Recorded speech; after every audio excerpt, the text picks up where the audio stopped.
প্রতি বছর ঘন ঘন প্রাকৃতিক দুর্যোগে আক্রান্ত ফিলিপাইন নতুন করে আরও দুটি শক্তিশালী ঝড়ের মুখোমুখি হচ্ছে।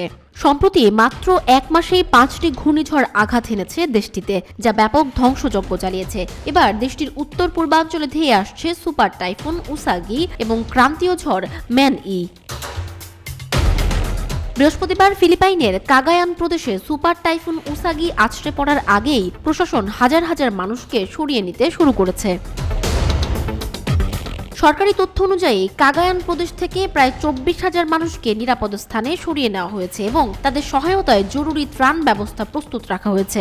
দুর্যোগ ও ত্রাণ বিভাগের প্রধান রুয়েলি পাপসিং জানিয়েছেন, টাইফুনের কারণে কাগায়ান নদীর পানির স্তর আবারও বৃদ্ধি পেতে পারে, যা ভয়াবহ বন্যার ঝুঁকি তৈরি করবে।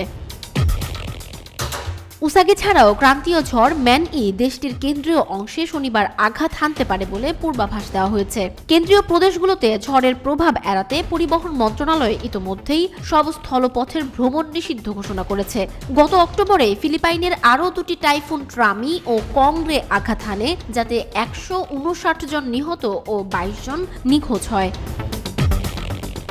প্রাকৃতিক দুর্যোগে ক্রমাগত ক্ষতির মুখোমুখি এই দেশটিতে প্রতি বছর গড়ে 20টির মতো ক্রান্তীয় ঝড় আঘাত হানে, যা ভূমিধস, বন্যা এবং প্রাণহানি ঘটিয়ে ব্যাপক ক্ষতির কারণ হয়ে দাঁড়ায়।